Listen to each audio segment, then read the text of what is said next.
Sahana Vavatu, Sahano Bhunaktu, Sahavijyan Karava Vahai, Tejasvinavadhitamastu ma vidvishavahai.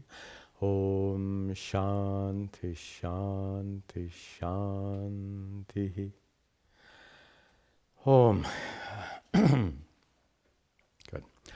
Welcome to the webcast of my weekly Bhagavad Gita class. We continue today in Chapter 2. We begin always with some brief recitation. We'll start today with verse 60. Please glance at the meaning and then recite after me. Yatato hyapi kaunteya, yatato hyapi kaunteya, purushasya vipaschataha, purushasya vipaschataha, indriyani pramatini, indriyani pramatini, haranti prasabham manaha, haranti prasabham manaha.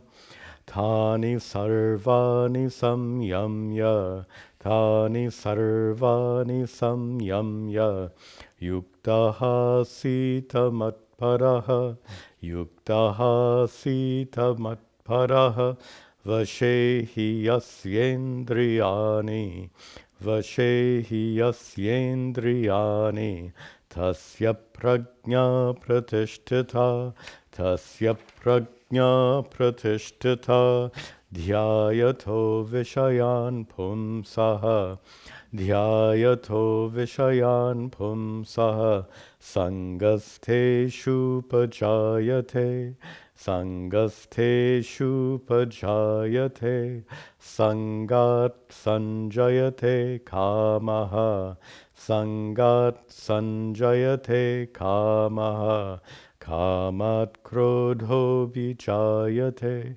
kamat krodho bijayate, krodhat bhavati sammohaha, krodhat bhavati sammohaha, sammohat smriti vibhramaha, sammohat smriti vibhramaha, smriti bhramshat buddhi nasho, smriti bhramshat buddhi nasho, buddhi nashat pranashyati, buddhi nashat pranashyati, ragadvesha viyuktaistu, ragadvesha viyuktaistu, vishayanindriyaischaran, Vishayanindriyaischaran, Atma Vashyair Vidheyatma, Atma Vashyair Vidheyatma, Prasadam Adhikachati,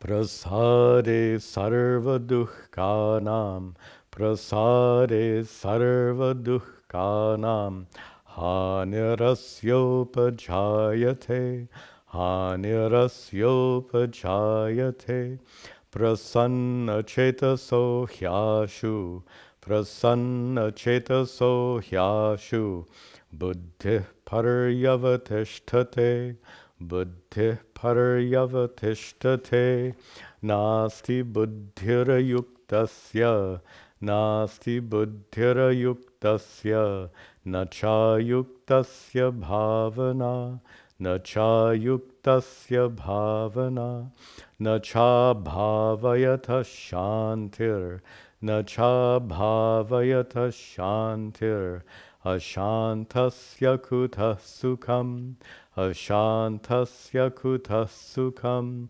indriyanam hi charatam, indriyanam hi charatam, yanmano nuvidhiyate, yanmano nuvidhiyate, tarasya harati prajnam, tarasya harati prajnam, vayurnavamivambhasi, vayurnavamivambhasi, tasmad yasya mahabaho, tasmad yasya mahabaho, Nigrahitani sarvashaha, Nigrahitani sarvashaha, Indriyani indriyartebhyas, Indriyani indriyartebhyas, Tasya prajna pratishtita, Tasya prajna pratishtita.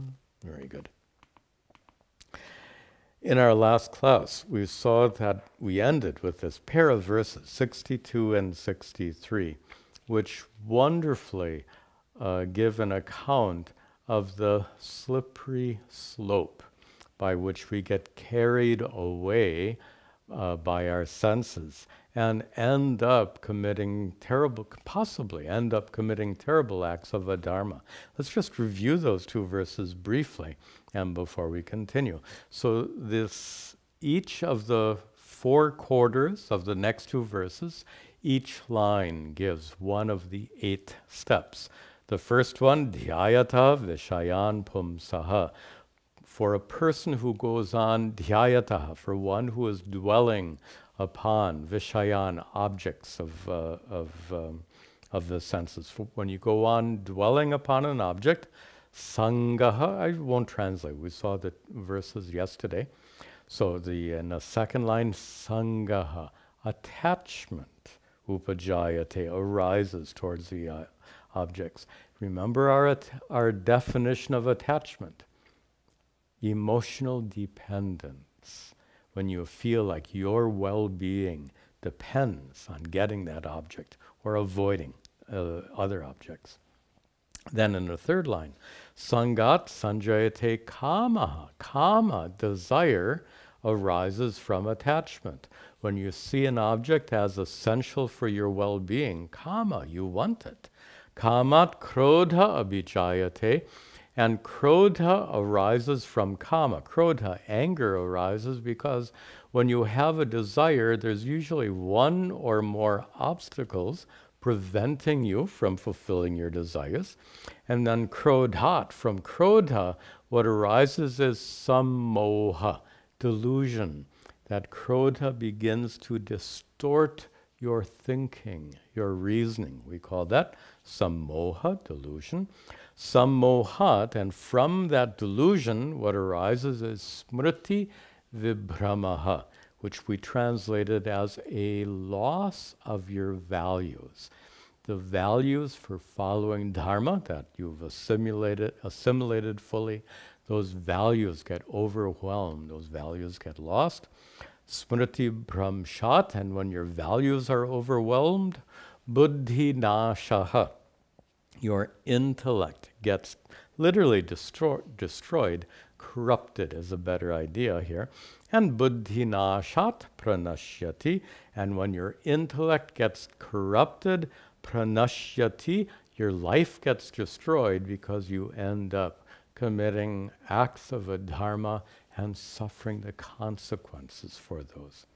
Now, before class, I took a moment and wrote all of these up on the board just so you can see in one view the 8 steps so that we can discuss now where can we break this chain. It's called, let me explain first. It's called a slippery slope because once you get started, you can't stop. As a child growing up in Wisconsin, very cold place, we would ride sleds down in winter. We'd ride a sled down a slope covered in snow. Obviously, once that sled starts going, there's no way to stop until you reach the bottom of that slope. So this is the idea of slippery slope, a moral or ethical slippery slope. Once you get started in that downward direction, you're swept along. And our question now is, how can we avoid this slippery slope? And now we pick up the thread where we left off in the last class. I said that start with number 2. Once you have sangha, attachment, kama, desire, is inevitable, unavoidable. And once you have kama, krodha, anger, is unavoidable because there are always obstacles to your fulfillment. of those desires. And once you have krodha, the sammoha is inevitable because krodha will always distort our thinking.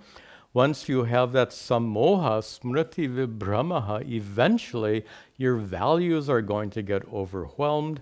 And then buddhi nashaha, then the corruption of your thinking and reasoning is inevitable. And pranashyati. There's a sense of inevitability. Once you gain that sangha, you get swept along by that attachment from one to another, and there seems to be no way to break out of it. How to break out? Well, one approach is to avoid step one, which is never to observe anything desirable. Well, unless you're ready to live in a cave, that's impossible. As long as you're living a conventional life, you're going to be exposed to all kinds of objects of desire. So avoiding step one is not an option. The key then to avoiding this slippery slope is number 2, attachment. So you can see objects which are desirable without getting attached to them. If you remember in our last class, I gave that lengthy example using a Lexus car, any fancy car. And the example I gave is dhyayataha, step 1. When you see that Lexus commercial again and again and again, what can happen is sangha attachment arises. And sangha attachment is that emotional dependence, that sense that your well-being depends on you having a Lexus. Well, that's not true. You can be perfectly fine without a Lexus. I don't have a Lexus. I don't have any problems. Most people don't have a Lexus, and they're perfectly fine. So what happens here is some wrong thinking wherein you see that Lexus commercial again and again, and the commercial advertising is successful in implanting a desire in your mind. It's like being programmed with this advertising propaganda. They were successful. That you can avoid. And not just with regard to a Lexus, but with regard to everything in life, when you really, and now we have to go back to our earlier discussion about karma yoga. We said one of the basic principles of karma yoga is the recognition that whatever you can accomplish in this life with your efforts will never, ever bring you perfect peace and lasting contentment. Let me say that again, because this is one of the foundational principles of the entire Bhagavad Gita, of Vedanta itself, Advaita Vedanta. It's the importance of the recognition that your finite, limited efforts in life to get what you want and avoid what you don't want, those limited efforts will never be successful in bringing you perfect peace and uninterrupted contentment. This recognition really is the beginning of a spiritual journey.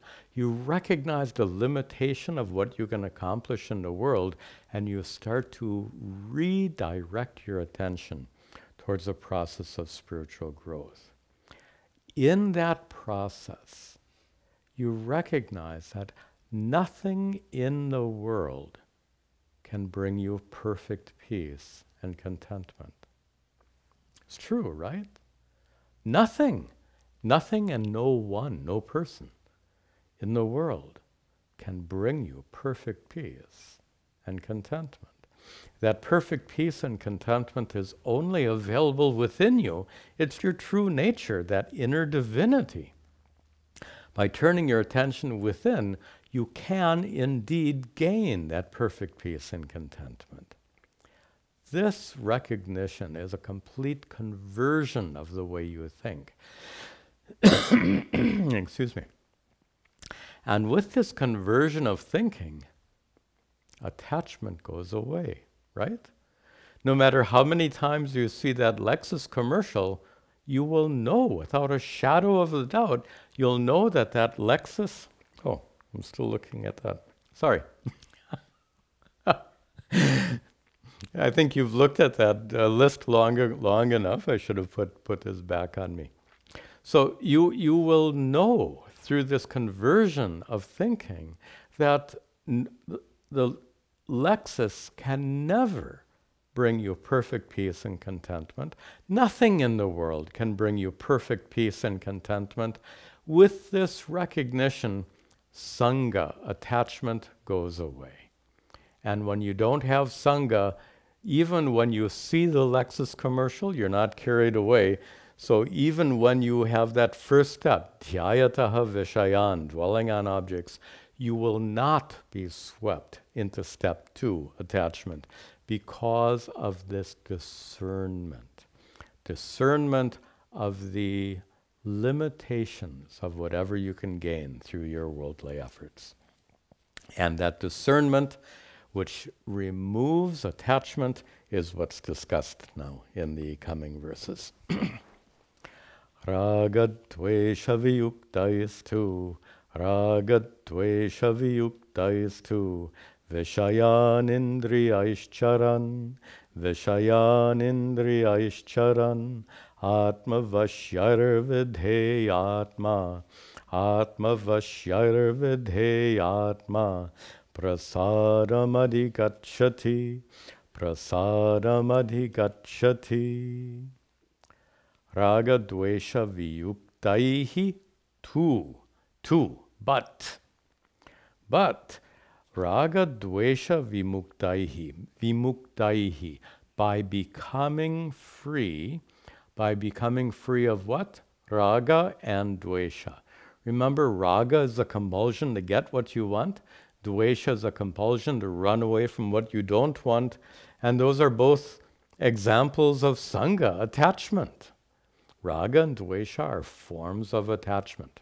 Attachment to get what you want, attachment to avoid what you don't want. But raga dvesha vimuktaihi, one due to being freed from raga and dvesha, being freed from Sangha, being freed from attachment. Vishayan indriyaihi charan. Even when vishayan, even when vishayan charan indriyaihi, even when your senses, indriya, senses, remember senses are not just sight, hearing, taste, smell, and touch, but the sixth sense, mind, antakarana. So senses and mind. So when you see senses, almost always it means senses and mind. When your senses and mind, charan, even when they are engaged, even when they encounter vishayan, objects, sense objects like the Lexus commercials, etc. So even when your mind and senses come in contact with all these desirable objects in the world, raga dvesha viyuktaihi, because you are free from raga and dvesha, atma vashyaihi, because vasya is controlled. Atma vasya, control of atma. Atma is not controlled. Be careful here. Atma doesn't mean consciousness in this context. Atma does not mean Satchidananda. Atma can also often mean self in a general sense. And here, Atma means mind. In fact, Atma comes twice in this line. And both times it means mind. In the Bhagavad Gita, Atma is used in several senses. In one place, it even means body. Atma means self. And sometimes self can refer to your body. Frequently, Atma can refer to mind. So here, Atma Vashyaihi. By the control of one's mind, Vidheyatma, one whose Atma is Vidheya. well controlled. One, and here Atma again has to mean mind.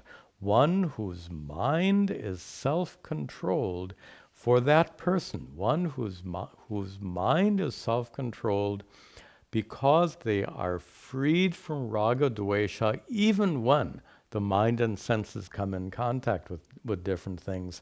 For such a person, prasadam adhigacchati, that self-controlled, restrained person, adhigacchati, gains prasadam. By the way, prasadam doesn't only mean what you get in a temple after puja is over.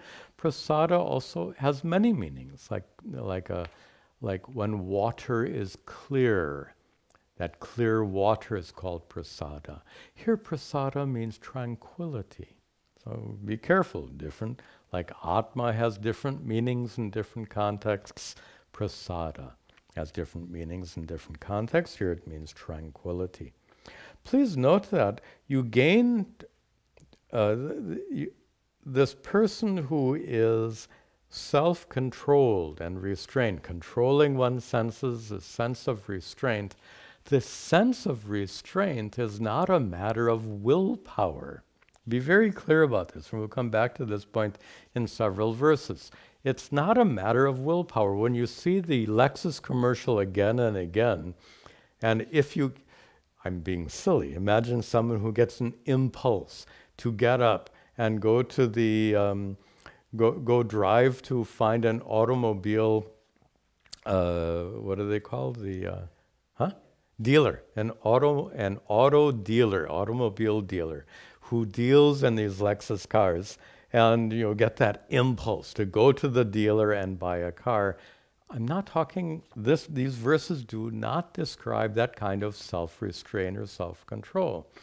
It is discernment that's the key. When you can discern the fact that getting that Lexus is not going to make you happy and content permanently. You'll enjoy it for a while. Look at what happens when you buy a new car.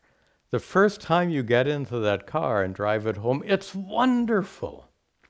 But after a few months or a few years, that car is just the most ordinary thing in the world. This is the point. That Lexus and nothing else in the world can give you perfect peace and contentment. This is the discernment. It's this discernment that changes your behavior, not self-control. Okay, continuing. He talks further about that prasada, tranquility. He says, Sri Krishna says, prasade sarva dukkhanam, prasade sarva dukkhanam, hanirasyopajayate, hanirasyopajayate, prasanna chetaso hyashu, prasanna chetaso hyashu, buddhi paryavatishtate, buddhi paryavatishtate. Prasade. When you have that tranquility born of discernment, for that, in the second line, asya, break the words apart, hanihi asya upajayate. Asya, for that person who enjoys that tranquility, for that person, upajayate, what arises is the hani, the destruction or loss. The destruction or loss of what in the first line? Sarva dukkhanam, the removal of all suffering. For that person who enjoys that tranquility, all suffering goes away. Why does all suffering go away? Suffering is caused by raga and dvesha. When you feel that sense of, I'm not okay if I can't get that. If I can't get a Lexus, I'm not okay. That's raga. Dvesha, if I can't get away from this situation, I'm not okay. That conclusion, that feeling, that I'm not okay, I am not content, I am not at peace unless something changes, that's suffering. Nice definition of suffering. Suffering is the sense that you are not okay unless something in your situation changes. That's a fundamental discomfort, an inner discomfort, which ultimately can't be removed by changing your situation, because you change your situation again and again and again, that discomfort keeps coming back. The solution, as we said before, is to discern that your well-being is not dependent on the situation.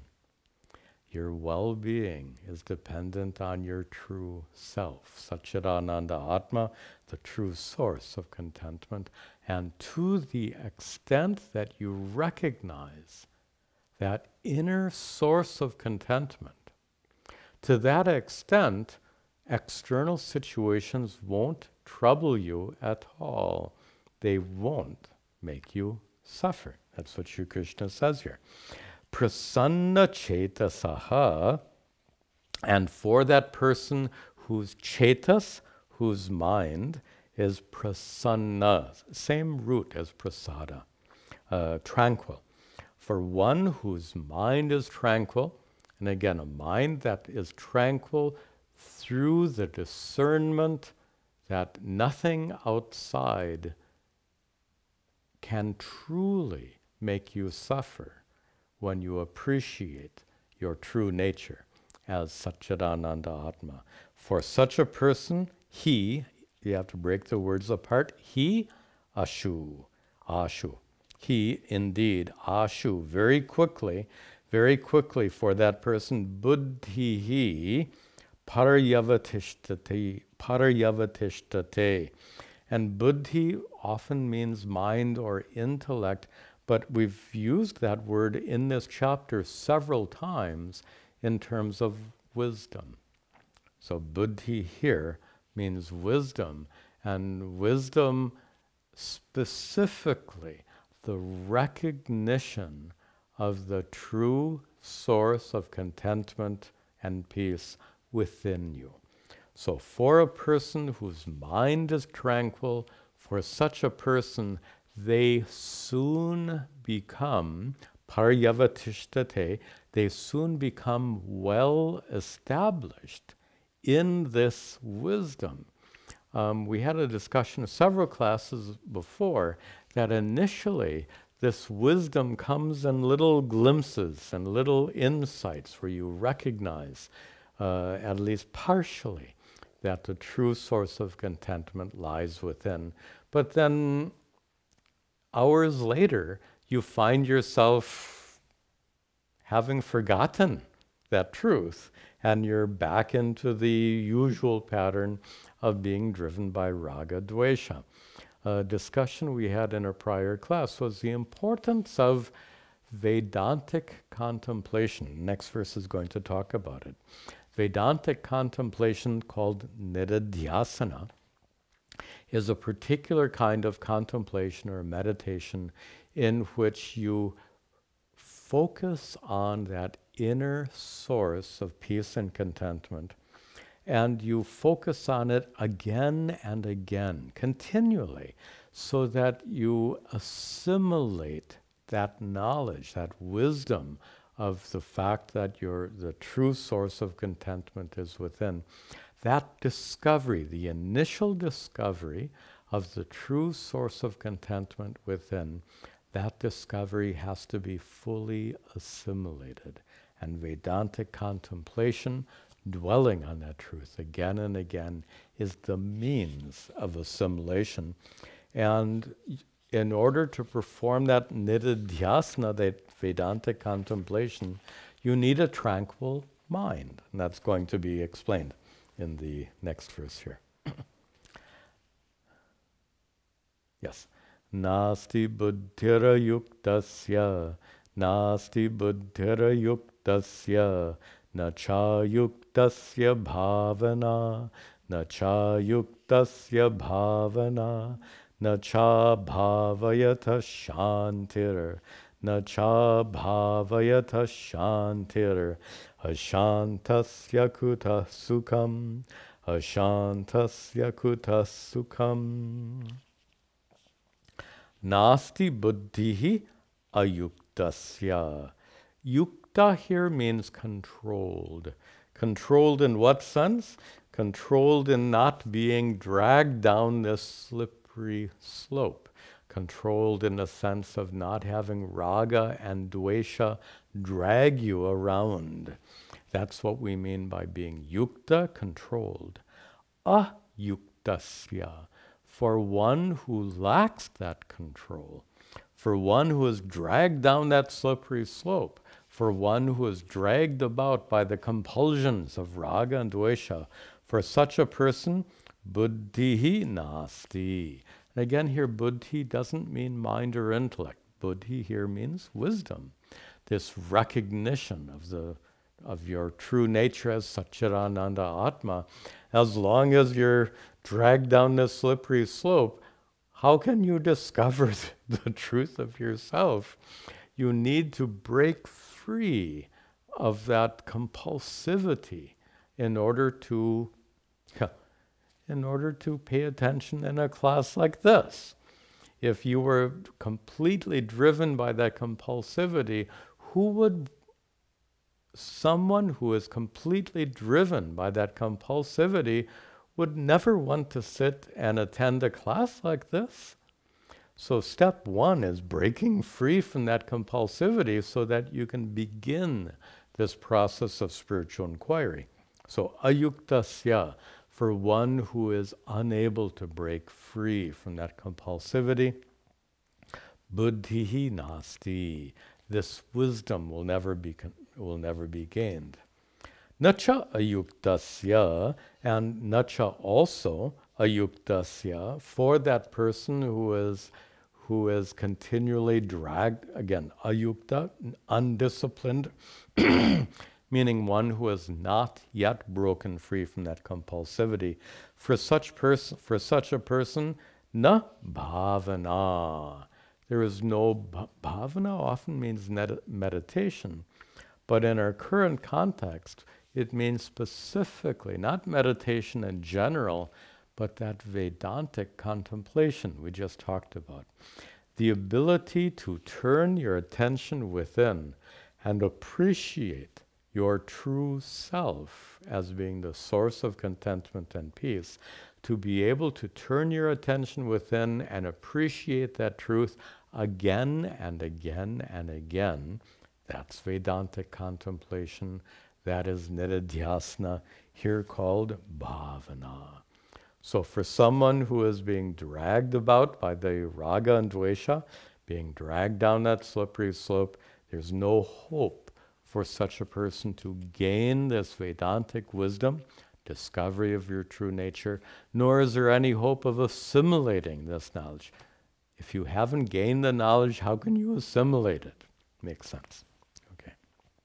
Then, nacha abhavayataha shantihi. Nacha, and also abhavayataha, for one who is unable to perform this Vedantic contemplation, for one who is unable to assimilate that truth, the truth of your own essential innate nature as Satchidananda Atma, for one who is unable to assimilate that truth, there is na shantihi. There is no peace. If you are not, remember, this whole section of the Bhagavad Gita is about the sthita prajna, one whose prajna, wisdom, is sthita, firm. And that sthita prajna is one who has completely assimilated that inner truth, that inner reality, the reality of your own true nature as Satchidananda Atma. So for one who is unable to abide in that truth, there's no shanti. When you abide in that inner truth, there's shanti. When you fail to abide in that inner truth, you're back to the world of suffering. And ashantasya, for that person who lacks that shanti, kutaha sukham. How could that person have sukha? How could that person enjoy their life? Of course, everyone has moments of enjoyment, but moments of enjoyment interrupted by moments of the opposite. And life tends to be like that, the ups and downs, happy, sad, up and down, back and forth. That gets tiring, doesn't it? Every day you're met with new challenges to your happiness and contentment. Every day you have to struggle and strive, driven by raga and dvesha, to get what you feel that you need and avoid what you feel can threaten you. This is the struggle of life. This is what's called samsara. Samsara is not just worldly life, it's the struggle of worldly life. It's tiring. Notice how at night, in dreamless sleep, you feel perfect contentment. And you might remember from a prior discussion that in dreamless sleep, you're completely conscious. Your mind is asleep. But Atma, consciousness, continues to shine as much as it does right now while you're awake. The point here is, in that state of dreamless sleep, you feel perfect contentment because there's no struggle. There's no constant striving. That constant striving is suffering. To be able to, let's be very clear about this. The goal of life is not to sit in a chair blissed out, is not to, or lay down in bed blissed out in deep sleep. That cannot be the goal of life. The goal of life is to be engaged in your daily activities, but without that sense of striving, without that compulsivity involved, so that everything becomes effortless in life. For the sthita prajna, one whose wisdom is firm, life ceases to become a matter of striving. Life becomes effortless. Effortless in the sense that you appreciate your innate fullness and completeness. No effort is required for the sake of your own contentment and peace. Okay. Then, here we get the counter example. A very common way of teaching is to give the counter example. What happens when things go wrong? When things go wrong, Sri Krishna says, Indriyanam hi charatam, Indriyanam hi charatam, Yanmano nuvidhiyate, Yanmano nuvidhiyate, Tarasya harati prajnam, Tarasya harati prajnam, Vayurnavamivambasi, Vayurnavamivambasi, Ivambasi. Indriyanam hi charatam, he indeed. Charatam, when there is the movement, indriyanam, of the senses. Again, indriya, senses here, doesn't just mean your five senses, but the mind and senses. So the first quarter of this verse, indriyanam hi charatam, when your mind and senses are constantly active, constantly engaged in striving to get what you think is essential for your well-being, striving to avoid what you think is harmful to your well-being, yan manaha anuvidhiyate, when your mind, yan manaha, when the mind is anuvidhiyate, is controlled, when the mind is controlled by the wandering senses, when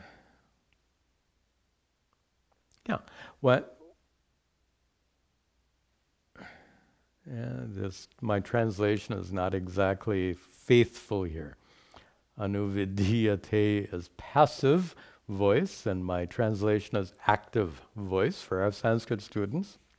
So, when your mind is dragged about, I like that language. When your mind is dragged about by your senses, and you see something that you think is important for your well-being, you're compelled to chase after it. When you see something that threatens your well-being, you're compelled to run away from it. This is what I mean by your mind being dragged about by your senses. Tadasya harati prajnam. Asya, for that person, harati prajnam, for that person's prajnam, wisdom, harati, and now I'm getting back, I'm having a problem with active and passive voice. I'll spare you all the grammatical details. So,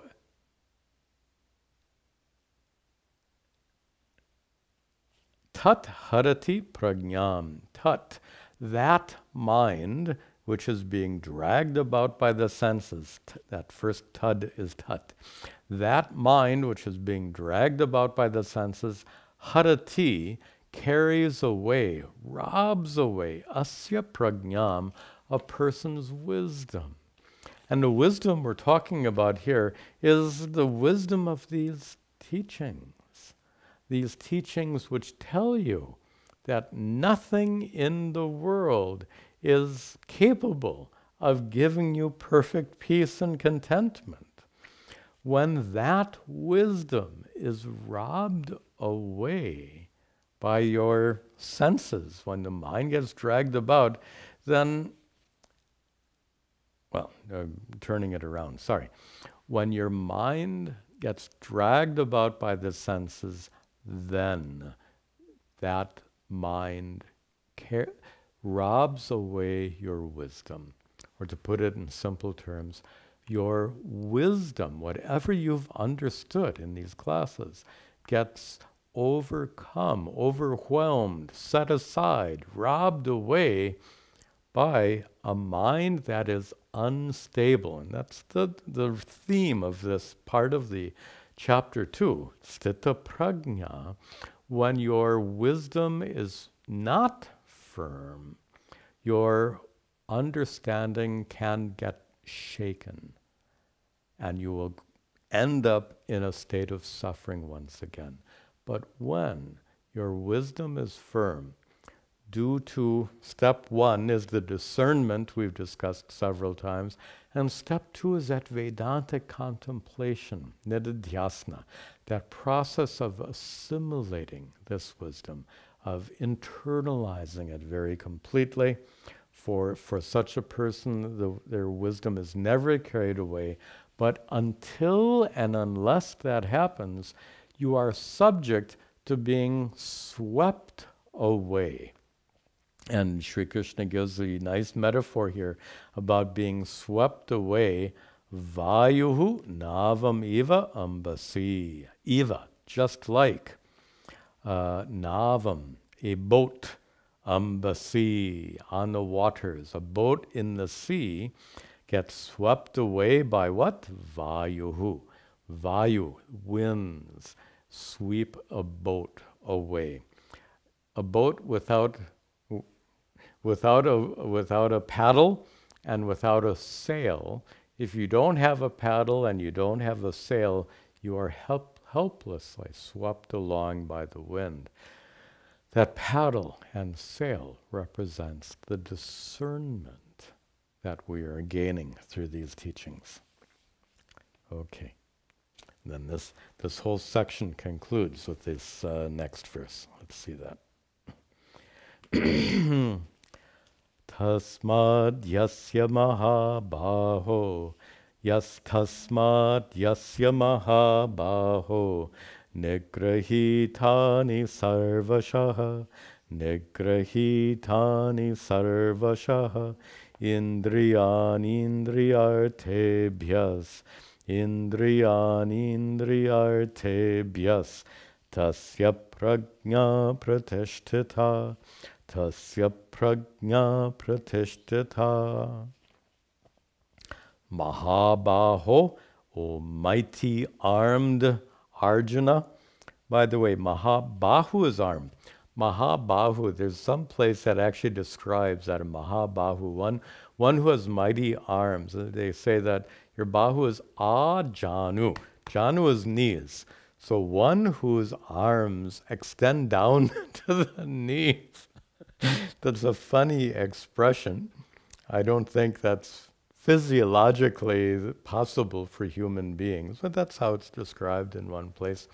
Mighty armed is a common expression for Arjuna and other warriors.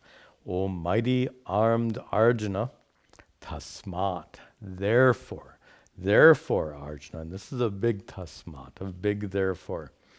Yasya, for such a person. Now drop down to the third line. For such a person whose indriyani, whose senses, and again, senses and mind.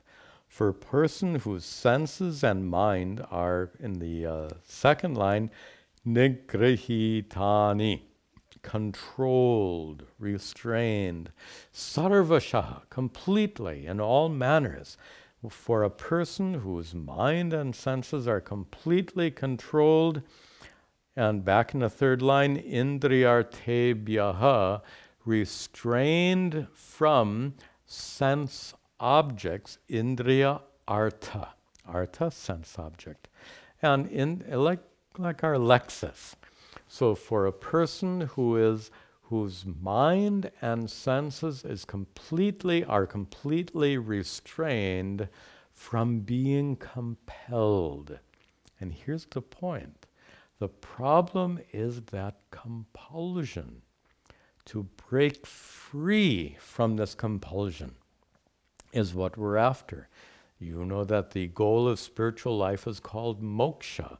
Moksha means freedom, and not just freedom from rebirth, inner freedom. Inner freedom means freedom from suffering. Inner freedom means freedom from this compulsion to chase after whatever you think will make you feel happy, and this compulsion to run away from anything that you think will make you unhappy. To be freed from that compulsion is inner freedom. That is moksha. So for the person who's yasya, for that person whose indriyani, mind and senses, are sarvashaha nigrahitani, are completely restrained, indriyartebhyaha, prevented from being compelled to chase after or run away from worldly things. For such a person, tasya, for such a person, prajna, that person's wisdom, is pratishtita, is firm. That person is well established, firmly established in this particular wisdom, the wisdom that your essential nature is the true source of contentment and peace. And just one more point, two points I want to make here before we conclude. First is, we have these two steps. Step one is discernment. Step two is assimilation. First, you discern the inadequacy of worldly pleasures to bring you perfect peace and contentment.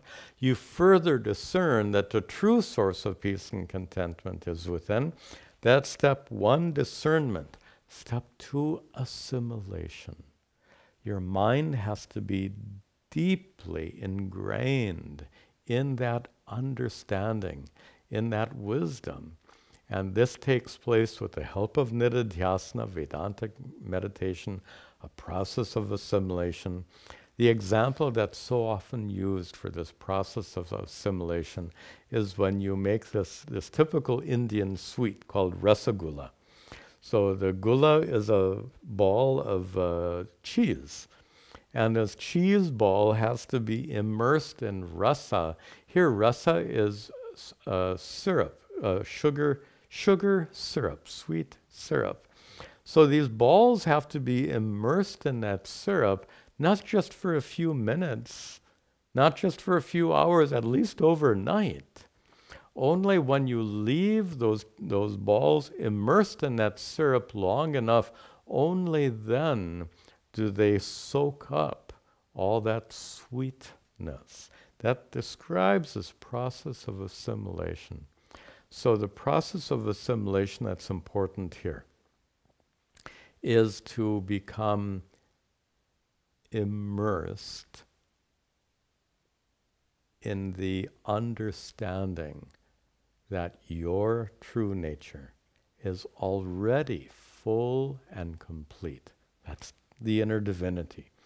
To be immersed in that wisdom, knowing your own inner divinity, with this complete immersion in that wisdom,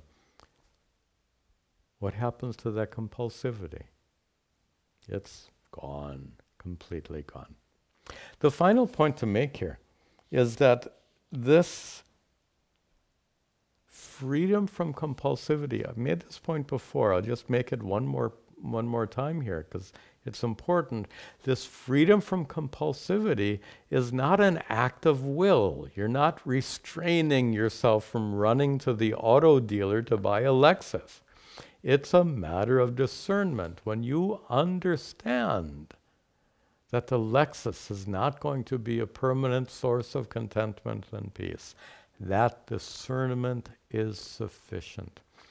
Again and again, Sri Krishna talks about restraint, nigrahitani indriyani, when the senses are restrained, senses and mind are restrained. Be very clear, this restraint is not a matter of will, which is a good thing because none of us have perfectly strong wills. Our willpower can be so strong, but when something is stronger than our willpower, we get overwhelmed. So your willpower can be very high, but then something can be higher than your willpower, you get overwhelmed. The solution is not in developing your willpower. The solution is developing this discernment and assimilating this wisdom. We'll stop here. There are a few verses left. In fact, I think in the next class we'll be able to finish chapter 2. But before that, next week, our ashram, Arsha Bodha Center, will be celebrating our 21st anniversary. It's amazing to think that 21 years have gone. They've gone by very quickly. Anyway, it's a wonderful celebration for us. Usually our anniversary celebrations are big. We have hundreds of people here and guests and nice program presentation and some nice food that follows the celebration. Of course, we're still locked down like everyone else due to the pandemic. So our celebration will be a virtual celebration, a webcast. And specifically next week, next Saturday, instead of our Bhagavad Gita class, we'll have a webcast of our anniversary celebration. So please join us next Saturday at the same time for our webcast of our anniversary celebration. And then the following Saturday, we'll resume our study of the Bhagavad Gita. Om Sarve Bhavantu Sukhinaha Sarve Santu Niramayaha Sarve Bhadrani Pashyantu Ma kaschad dukkha bhag bhavet asato ma satgamaya tamaso ma jyotirgamaya mrityor ma amritangamaya. Om Shanti Shanti Shanti. Om Tat Sat.